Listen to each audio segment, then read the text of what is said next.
Saudara masih bersama kami dan masih bersama Bang Uday. Nah, Bang Uday, kita lanjutkan kembali mengenai apa kerusakan, seberapa parah ya kerusakan yang ditimbulkan oleh kapal isap ini. Ya, sangat parah sekali ya. Tadi saya sampaikan bahwa 60-70% ekosistem pesisir laut itu sudah hancur. Artinya terumbu karang sudah banyak yang mati. Terus ikan-ikan yang bermigrasi ke Bangka Belitung juga semakin sedikit. Belum lagi kita tambah misalnya aktivitas pertambangan di hulu sungai itu berdampak sumbangan sedimentasinya juga berdampak besar Wilayah terhadap laut. mana itu yang paling banyak? Di beberapa sungai, kita punya 2 sungai das ya, Batu Rusa sama Das Cerucu. Tapi ada puluhan anak sungai yang itu sudah tercemar. 80% kami pastikan sudah tercemar.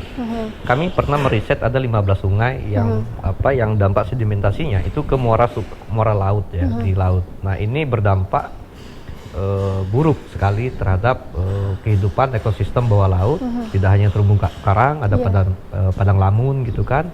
Terus kalau di mangrove itu kita kenal memang tempat ikan berkembang biak ya, ikan bertelur terus dia pergi lagi ke laut. Nah, kalau kerusakan ini sudah sangat parah, otomatis perekonomian masyarakat pesisir, nelayan tradisional yang mencari penghidupan di laut itu juga terganggu, berpengaruh. Itu berarti drastis, memang ya. dikatakan temuan ini sudah sangat parah gitu ya. Baik, nah kalau kita katakan sudah merusak ekosistem laut, artinya mata pencaharian nelayan sudah sangat terganggu. Tetapi ya, ini pernah saya katakan ada bisikan gitu ya. Ini katanya nelayan sudah diberikan kompensasi oleh kapal isap gitu.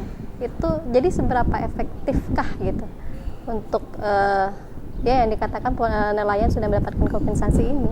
Nah, itu dia ya, satu masalah yang tidak bisa kita hindari.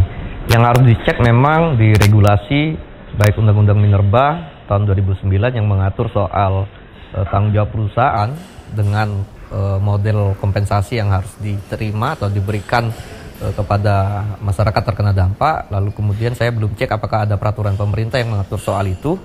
Tapi setauku memang banyak temuan-temuan kita di lapangan, kompensasi yang diberikan oleh perusahaan sebagai ganti kerugian ketika aktivitas itu mengganggu penghidupan wilayah tangkap nelayan, kalau dia di laut, kalau di darat dia pertanian, itu tidak sesuai dengan kerugian yang diterima oleh masyarakat nelayan kita. Bang Uday, kalau ada dikatakan apakah ada aturan atau undang-undang yang mengatur agar bagi para pelaku industri tambang timah ini untuk melakukan restorasi, butuh waktu berapa lama kan untuk melakukan restorasi ini? Kalau di laut itu ratusan tahun ya. Ratusan tahun? Ya, 1 cm saja butuh 30-40 tahun. Terumbu karang bisa hidup.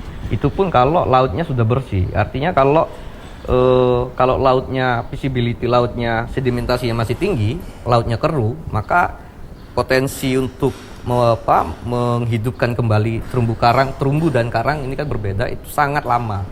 Ini yang menjadi kekhawatiran kita kalau untuk di laut. Kalau di darat ada PP 78 ya, 78 tahun 2010 di Undang-Undang Minerba, peraturan pemerintah yang mengatur soal tanggung jawab reklamasi yang harus dilakukan oleh perusahaan tambang.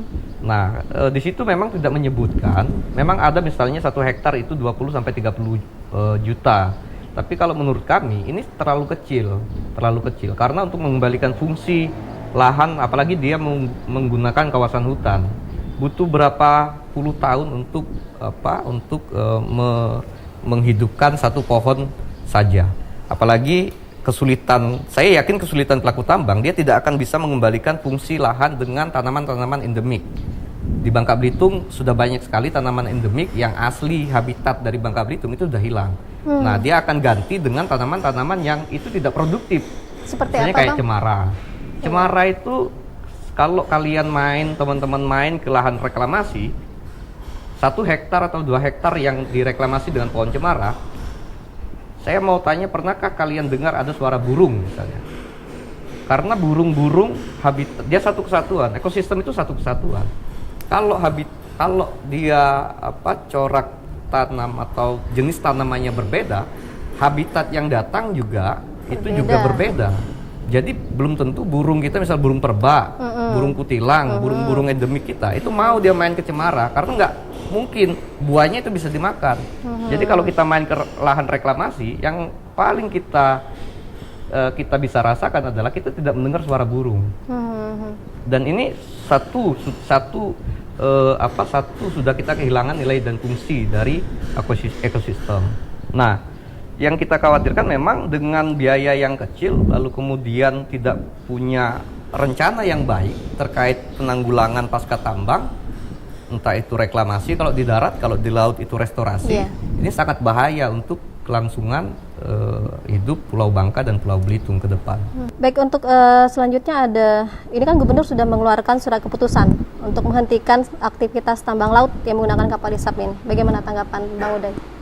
Ya, kalau kemarin kan sebenarnya aksi penolakan yang dilakukan oleh nelayan dan jaringan gitu sampai ribuan yang menolak pertambangan apapun itu memadatkan 5 paling tidak tuntutan. Yang pertama adalah segera melakukan moratorium tambang di Bangka Belitung. Yang kedua, mendesak gubernur untuk mencabut seluruh perizinan tambang laut sebagaimana mandat Undang-Undang 23 tahun 2014 soal pemerintah daerah. Seluruh perizinan itu kewenangan di gubernur. Yang ketiga adalah mendesak perusahaan tambang, pelaku tambang, dan pemerintah daerah untuk memperbaiki lahan-lahan yang sudah ditambang, entah itu restorasi maupun reklamasi kalau di darat. Lalu kemudian kita juga mendesak DPRD untuk memproteksi dengan regulasi perdata tata ruang dari wilayah pertambangan laut itu dikeluarkan gitu kan, yang sifatnya destruktif itu dikeluarkan. Yang sudah dikeluarkan memang WP Laut, PLTN, tapi kita belum lihat misalnya masih ada konsesi hutan tanaman industri dan perkebunan sawit. Nah, menurut kami memang ini yang harus diambil oleh gubernur. Jadi kalau sekarang sifatnya hanya surat penghentian sementara, tapi kalau bahasa hukumnya itu adalah pembekuan izin. Kalau di Undang-Undang Minerba itu tidak ada penghentian sementara. Adanya sanksi administratif, pembekuan izin, sampai pencabutan izin. Baik. Nah, gubernur sekarang sudah melakukan pembekuan izin, walaupun sifat suratnya adalah penghentian sementara. Baik, intinya tanggapan positif ya? Dalam prosesnya ini sangat positif ya, karena keberanian gubernur untuk membekukan izin perusahaan termasuk PT Timah Tbk ini resikonya juga besar. Tapi kita menggaransi bahwa gubernur, siapapun pejabat publik yang melakukan itu akan di-backup oleh masyarakat selagi ini adalah untuk kepentingan lingkungan dan kepentingan generasi ke depan Bangka Belitung. Baik. Mudah-mudahan ya ke depannya kita akan mendapatkan Bangka Belitung lebih baik lagi gitu ya, baik dari segi ekonominya, apalagi untuk kekayaan alamnya yang mungkin akan semakin terus bertambah bukan semakin berkurang, ya. Oke, Bang Uday, terima kasih atas perbincangan kita.